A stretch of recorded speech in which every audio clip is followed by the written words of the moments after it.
ठीक। औज़ुबिल्लाहिमिनश्शैतानिर्रजीम बिस्मिल्लाहिर्रहमानिर्रहीम। अस्सलामु अलैकुम वरहमतुल्लाहि वबरकातुहू। अज़ीज़ दोस्तों,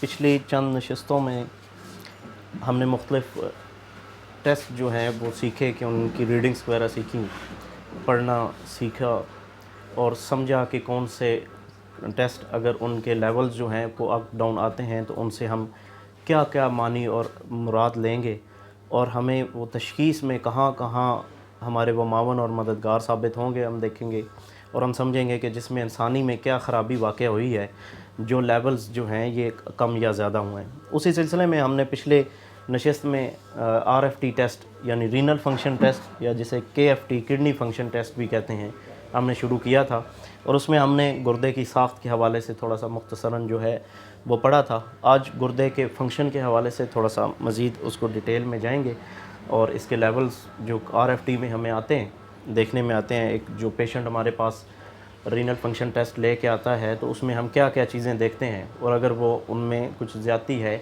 तो हम उससे क्या मुराद लेंगे कि जिसमें इंसानी में कहाँ कहाँ क्या क्या ख़राबी वाक़ हुई है। रीनल फंक्शन टेस्ट, क्योंकि रीनल जो है वो उससे मुराद गुर्दा है, तो इसे गुर्दे के अफ़आल का टेस्ट हम उर्दू में कह सकते हैं कि गुर्दे के अफ़आल को जांचने के लिए जो टेस्ट किया जाता है खून के ज़रिए लेबॉर्ट्री में, उसे हम रीनल फंक्शन टेस्ट या किडनी फंक्शन टेस्ट भी कहते हैं। ये हम दोनों टेस्ट जो हैं लिख के भेज सकते हैं तो लेबॉर्ट्री वाला जो है हमें ये टेस्ट करके देगा। गुर्दा, अब गुर्दा जो हमने देखा कि कुदरत ने जिसमें इंसानी में पेयर की शक्ल में रखा है, वो पेयर में होते हैं यानी दो तादाद में होते हैं, दो की तादाद में होते हैं और उनका जो स्ट्रक्चर है, जो हम किसी से अगर उसको उसकी शबीह को जो है वो किसी चीज़ से तशबीह दें तो जैसे लोबिया है, सुर्ख लोबिया, तकरीबन उससे मिलती जुलती साख जो है वो गुर्दे की होती है। गुर्दे का काम जिसमें इंसानी में हमने लास्ट में भी डिस्कस किया कि सबसे पहला जो बुनियादी काम है वो फ़िल्ट्रेशन का है। फ़िल्ट्रेशन के नतीजे में जो चीज़ें मिलती हैं वो रीअब्ज़ॉर्ब भी कराई जाती हैं जिस्म में और जिस्म से एक्सक्रीट भी करवाई जाती हैं। फ़िल्ट्रेशन के नतीजे में कुछ मिल जाता है, जैसे हम छाननी से चाय पुनते हैं तो पीछे हमारे पास कुछ बच जाता है। अब वो सूदमंद है, फ़ायदेमंद है तो हम उसे इस्तेमाल करते हैं, अगर वो फ़ायदेमंद नहीं है चीज़ तो फिर उसे हमने ज़ाया करना होता है। और यही जिसमें इंसानी में जब फ़िल्ट्रेशन का अमल होता है तो अल्लाह रब्बुल इज़्ज़त ने गुर्दे के ज़िम्मे ये फ़ेल रखा है कि फ़िल्ट्रेशन करनी है और उसके बाद जो फजलात बच्चे हैं, जो उसके साथ जो उसने फ़िल्टर कर लिए हैं, जो बच गए हैं, तो उनमें से जो जिसमें इंसानी के लिए फ़ायदेमंद है वो उसने मुख्तलिफ़ साइकिल्स के थ्रू जो हैं वो रीअब्ज़ॉर्ब करवाने हैं जिस्म में, यानी दोबारा जज़्ब कराने हैं जिस्म में, और जो जिस्म के लिए नुकसानदेह चीज़ें हैं उन्हें जिस्म से निकालना है। ठीक है जी। तो यहाँ हम इसको मज़ीद फ़र्दर कह सकते हैं कि फ़िल्ट्रेशन के बाद गुर्दे के ज़िम्मे दो काम आते हैं, एक रीअब्ज़ॉर्प्शन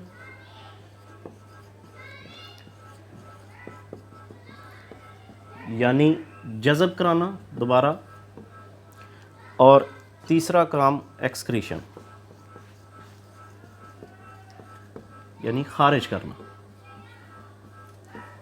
यहाँ मोटे मोटा जो है वो तीन जो फेल जो हैं हमारे सामने आए कि तीन फंक्शन हैं गुर्दे के, एक फ़िल्ट्रेशन का, एक रीअब्ज़ॉर्प्शन का और एक एक्सक्रीशन का।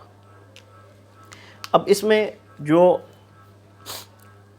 चीज़ें उसके पास बचती हैं इस टेस्ट में जो मेनली हमें देखने को मिलती हैं, वो जो मेजर चीज़ें हैं वो सबसे पहले जो आ जाता है वो यूरिया,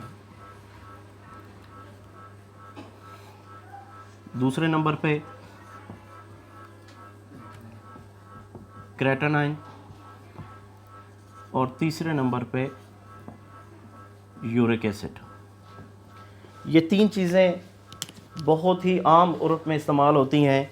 हर शख्स जो है वो इन अल्फाज से तकरीबन वाकिफ़ है, आम मरीज़ों की बात कर रहा हूँ, और अतिबा कराम तो बखूबी वाकिफ़ हैं कि ये चीज़ें जो हैं कौन कौन से अमराज जिस्म में पैदा करती हैं। अब यूरिया हम सबसे पहले लेते हैं। यूरिया एक वेस्ट प्रोडक्ट है जो कि बनता है प्रोटीन की सिंथेसिस के नतीजे में जो भी हम खुराक ले रहे हैं उसमें जो मेन अज्जा हैं वो कार्बोहाइड्रेट्स हैं, फैट्स हैं और प्रोटीन हैं। ये तीन किस्म की चीज़ें जो हैं हम खाते हैं, जो सब्जियों से, फलों से, अनाज से, गोश्त से, यही तीन चीज़ें जो हैं, मेजर तीन चीज़ें जो हैं हमें मिल रही हैं। इसके अलावा कुछ साल्ट्स होते हैं जैसे सोडियम, पोटेशियम, कैल्शियम, वो चीज़ें भी फिर आगे आ जाती हैं, लेकिन मेन जो चीज़ें हैं वो ये तीन चीज़ें हम एक बॉडी जो है मेजर सोर्स एनर्जी के लिए यूज़ करती है खाने पीने में बतौर खुराक। तो उसमें जो मैंने लफ्ज़ बोला भी कार्बोहाइड्रेट्स हैं, प्रोटीन है और फैट्स हैं। उसमें से जो प्रोटीन है ये जब हम खा लेते हैं और जब ये हज़म के प्रोसेस से गुज़रती है तो प्रोटीन के हाजमे के बाद, यानी प्रोटीन के हाजमे के नतीजे में जो फुजला बनता है, जो बचता है, वो यूरिया होता, उसे हम यूरिया कहते हैं। वेस्ट प्रोडक्ट जो हमें मिलती है वो यूरिया है। ठीक है जी। अब यूरिया जो है ये जब ये बेसिकली जो मेटाबॉलिज्म का सारा प्रोसेस है वो जिगर के ज़िम्मे है। तो फूड जो है वो प्रोसेस हो के वहाँ से आंतों से जब पहुँच जाता है जिगर में, तो जिगर में मुख्तलिफ़ किस्म की भट्टियाँ लगी हुई हैं जो मुख्तलिफ़ प्रोसेस कर रही हैं, मुख्तलिफ़ चीज़ों को हज़म कर रही हैं, कुछ तोड़ रही हैं, और वहाँ से जब ये यूरिया निकलता है तो ये थ्रू ब्लड स्ट्रीम जो है, खून के ज़रिए जो है वो गुर्दों में आ जाता है। गुर्दों में फिर इसने यहाँ से फ़िल्टर होना होता है। अब यूरिया का जो तकरीबन 70-75% जो है ये दोबारा रीअब्ज़ॉर्ब होता है।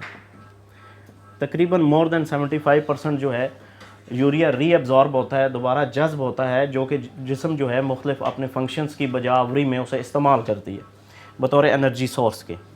ठीक है जी। और इसके अलावा जो बच जाता है उसे फिर तकरीबन 20 से 25% तक जो यूरिया बच जाता है उसे जिस्म खारिज करता है, गुर्दा उसे फ़िल्टर करके फिर पेशाब के ज़रिए जिस्म इंसानी से निकाल देता है। अब ये जब रुक जाता है या इसकी तादाद जो है, जो इसकी नॉर्मल लेवल है वो है 40 से 50 mg पर डेसीलीटर, यानी 40 से 50 मिलीग्राम पर डेसीलीटर जो है इसकी एक नॉर्मल रेंज है। ये इतना रहे तो हम कहेंगे कि गुर्दा फंक्शन ठीक कर रहा है, उसकी रीअब्जॉर्प्शन भी ठीक हो रही है अपने उस तनासब के हिसाब से, और वो अब जो उसको नहीं चाहिए जिस्म को, उससे जो फालतू है वो अच्छे तरीके से जो है उसे फ़िल्टर करके निकाल भी रहा है। अगर ये लेवल जो है इस दौरान हमें ब्लड की रिपोर्ट आती है तो फिर हम कहेंगे कि गुर्दा ठीक काम कर रहा है। लेकिन अगर ये 50 से 60, 70, 80 या बहुत अमराज में जैसे डायलिसिस से बंदा जाता है या गुर्दे नकारा हो जाते हैं, गुर्दों के मुख्तलिफ़ अमराज में ये बढ़ जाता है। तो ये जितना ज़्यादा बढ़ता जाएगा हमें ये समझना है कि गुर्दा जो है वो अपने फंक्शंस जो है वो ठीक तरीके से जो है अदा नहीं कर रहा, उसमें कोई ना कोई ख़राबी पैदा हो गई है, गुर्दा मुतासर हो रहा है। फिर हमें बाकी अवामिल देखने हैं कि गुर्दे को अब मुतासर करने वाली कौन सी चीज़ें हैं जिनकी हमने इस्लाह करनी है, जिनका हमने इलाज करना है। तो यहाँ लेवल हमें देख के तो ये समझना है ब्लड, क्योंकि ये ब्लड का टेस्ट है, तो ब्लड के टेस्ट में जब हम इस लेवल को देखेंगे कि ये डिस्टर्ब है तो फिर मज़ीद गुर्दे के जो है वो टेस्ट करवाए जा सकते हैं, जैसे अल्ट्रासाउंड है या पेशाब की रिपोर्ट है, उसको मज़ीद हम जो है डायग्नोज के करीब पहुँचने के लिए मज़ीद टेस्ट, फर्दर टेस्ट फिर हम करवाएंगे। सबसे पहले बुनियादी चीज़ हम यही देखेंगे कि अगर ये लेवल डिस्टर्ब है तो हमारे जहन में फ़ौरन आना चाहिए कि गुर्दा मुतासर हो रहा है, गुर्दे में कुछ फॉल्ट आ रहा है।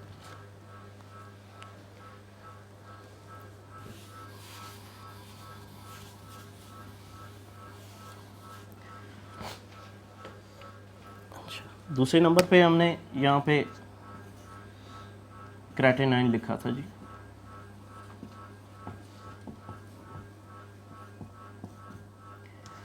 ये भी प्रोटीन की एक वेस्ट प्रोडक्ट है, एक प्रोटीन की किस्म है क्रेटिन फॉस्फेट।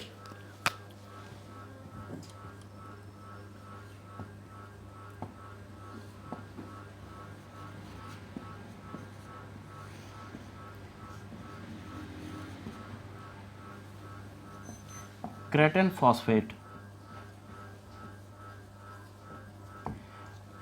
इसकी जब मेटाबॉलिज्म होती है, जब जिगर इसे हज़म करता है तो इसके नतीजे में जो वेस्ट प्रोडक्ट मिलती है, जो बचता है पीछे, वो क्रेटिनाइन होता है जी। क्रेटिनिन एक वेस्ट प्रोडक्ट है जो कि प्रोटीन की एक किस्म क्रेटिन फॉस्फेट की मेटाबॉलिज्म के नतीजे में हमें मिलती है। अब ये जो क्रेटिन फॉस्फेट के नतीजे में हमें क्रेटिनिन मिली और थ्रू ब्लड स्ट्रीम ये जब गुर्दे के पास आई, गुर्दे ने अब इसको फ़िल्टर करना है, तो ये वेस्ट प्रोडक्ट सारी की सारी ही नुकसानदेह है। इसे जिस्म ने पूरे के पूरा ही निकालना होता है, ठीक है जी। अगर क्रेटिनाइन को जिस्म नहीं निकाल पाता, गुर्दा नहीं निकाल पाता जिस्म इंसानी से, तो वो फिर गुर्दे को मुतासिर करना, जितनी देर वो गुर्दे में स्टे करेगी वो गुर्दे को डैमेज करना शुरू कर देगी। कह सकते हैं कि एक ऐसी चीज़ है जो इंतहाई, वो उसके फजला इतना ख़तरनाक है उस प्रोटीन का कि जब गुर्दा अगर उससे जल्दी जान छुड़ा ले तो ठीक है, वेल एंड गुड। अगर वो जिस्म में बढ़ेगा तो वो थ्रू ब्लड स्ट्रीम जो जितनी दफ़ा गुर्दा जब उस खून को फ़िल्टर करेगा, वो उतनी दफ़ा ही गुर्दे को मुतासिर करेगी, ग्लोमेरुलस को, उसके नेफ्रॉन्स को, उसको डैमेज करना शुरू कर देगी और गुर्दे के फेल को जो है वो कम कर देती है, गुर्दे के इस फिल्ट्रेशन के प्रोसेस को मुतासिर करती है। क्रेटिनिन नॉर्मली हम देखते हैं कि 0.2 से 1.2 mg पर डेसीलीटर तक एक नॉर्मल रेंज हमें रेफरेंस रेंज जो है वो दी गई है कि अगर इतनी है तो ये इतनी माइनर है कि ये फिर गुर्दे को मुतासिर नहीं करती, गुर्दा इसकी मौजूदगी में जो है वो स्टेबल कर जाता है। अगर ये 1.2 mg पर डेसीलीटर से एक्सीड करती है, बढ़ जाती है, 1.2 से क्रेटिनिन 2 पे चलेगी, 4 पे चलेगी, 6 पे चलेगी। हमारे पास यहाँ पे 13-14 तक भी पेशेंट आए हैं, कुछ चल भी रहे हैं, कुछ अल्हम्दुलिल्लाह ठीक भी हो गए हैं, ठीक है जी। तो ये जितनी ज़्यादा होगी इसका मतलब है कि इतना ही गुर्दा मुतासिर हो रहा है। और यहाँ पे हम कह सकते हैं कि इसका बढ़ना जो है वो CKD एक लफ्ज़ बोला जाता है, क्रॉनिक किडनी डिजीज़, कि ये शख्स जो है क्रॉनिक किडनी डिजीज़ में मुब्तला है और इसका गुर्दा जो है, या दूसरे लफ्ज़ों में हम कह सकते हैं कि ये किडनी जो है अब किडनी फेलियर की तरफ जा रहा है। इस लेवल का बढ़ना जो है क्रेटिनाइन का हमें ये इशारा देता है कि गुर्दा जो है ये अब फेलियर की तरफ जा रहा है। इसे जितना जल्दी हो सके उसे हम कम करना है गुर्दे को फेलियर से बचाने के लिए। अगर ये इसी तरह बढ़ा रहे तो गुर्दा, क्योंकि ये सारे का सारा ही गुर्दे ने इसको निकालना होता है, ये इसका जिस्म इंसानी क्योंकि एक फजला है और ख़तरनाक जहरीला फजला है, तो इसका जिस्म से निकलना इंतहाई ज़रूरी है। जब ये जिस्म में रहेगा, ब्लड स्ट्रीम में रहेगा, खून में, तो खून जितनी दफ़ा जा रहा है, तकरीबन 24 घंटे में 1.5 लीटर खून 700 ml से लेके 2000 ml तक 24 घंटे में फ़िल्टर करता है गुर्दा। तो वो जितनी दफ़ा ये खून उसके पास जाएगा फ़िल्टर होने के लिए, तो ये उतनी दफ़ा ही उसको मुतासर करेगा गुर्दे को, और गुर्दा बहुत जल्दी जो है वो फेलियर की तरफ जाएगा। तो ये एक नॉर्मल रेंज हमारे सामने है। जब इससे बढ़ेगा तो हमने क्या समझना है कि गुर्दा जो है अब वो फेलियर की तरफ जा रहा है और हमें बचाना है उसको फेलियर से। रीनल फंक्शन टेस्ट में तीसरी जो हम रीडिंग हमें मिलती है वो यूरिक एसिड की है। तीसरी जो है वो यूरिक एसिड है।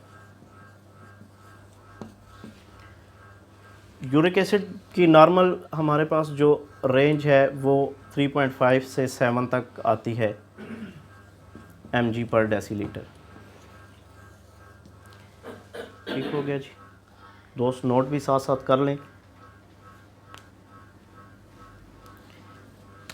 यूरिक एसिड जो है ये बेसिकली तीनों जो चीज़ें हैं, ये प्रोटीन की, मैंने पहले जो इसे बताया कि जो खुराक में से हम कार्बोहाइड्रेट्स, प्रोटीन और फैट ले रहे हैं, तो प्रोटीन की मेटाबॉलिज्म के नतीजे में ये सारी चीज़ें जो हैं वेस्ट प्रोडक्ट्स हैं।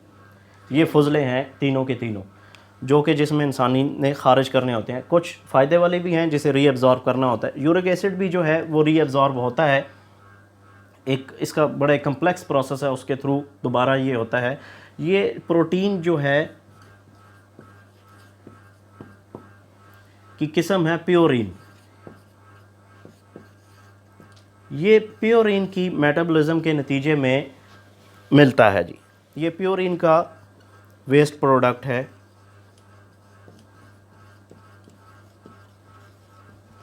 और ये भी रीएब्जॉर्ब होता है।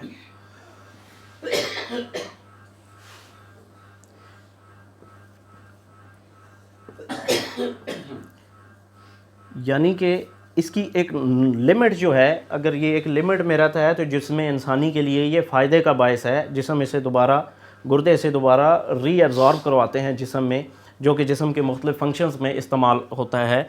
जब ये नॉर्मल लेवल से बढ़ जाता है तो फिर ये गुर्दे को मुतासिर करता है।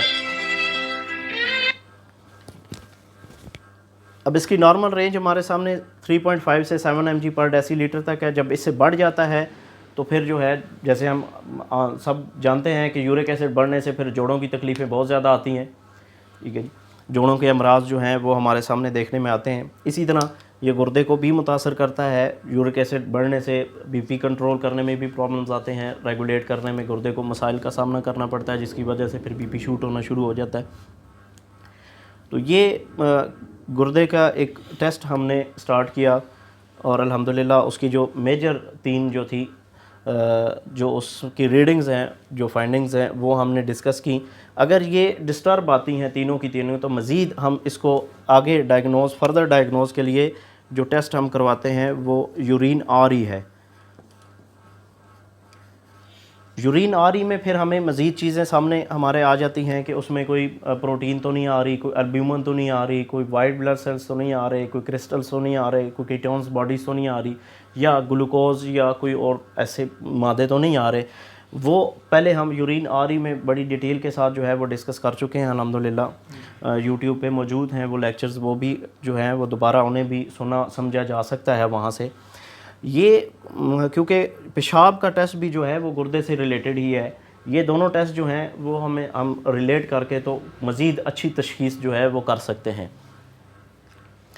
तो आज अल्हम्दुलिल्लाह मेरे पास एक पेशेंट आए, ये तकरीबन कंप्लीट हो गया। तो मैं वो, अगर साजी इजाज़त तो मैं दोस्तों के सामने ये प्रोटीन के हवाले से ही बताना चाहूँगा।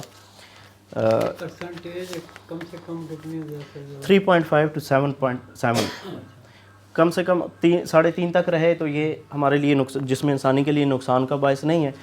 7 से जब बढ़ता है तो फिर वो जो है वो तकलीफ़ का बायस बन जाता है। हमारे पास अल्हम्दुलिल्लाह जी 3 तारीख में एक मरीज़ आया जो प्रोटीन 3+ के साथ यूरिन आरई में ही आया, और 4 हफ़्ते के बाद ये आज की रिपोर्ट वो लेके आया और पिछली रिपोर्ट भी वो लेके आया है, जिसमें एल्ब्यूमिन अब जो है, प्रोटीन जो है वो 1+ पे है जी। और उम्मीद है कि अगर हम इसी जो हम जिस तरीक़ा इलाज पे इलाज कर रहे हैं कानून शिफा के तहत, तो 1 या 2 हफ़्ते में ये अल्हम्दुलिल्लाह रिपोर्ट क्लियर हो जाएगी, जो यूरोलॉजिस्ट से 3 महीने दवाइयाँ खाने के बावजूद क्लियर नहीं हुई थी।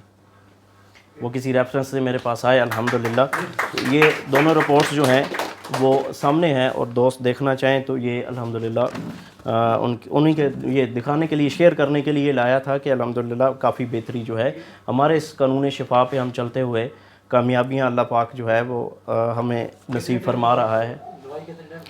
ये 4 हफ़्ते के बाद की रिपोर्ट है जी।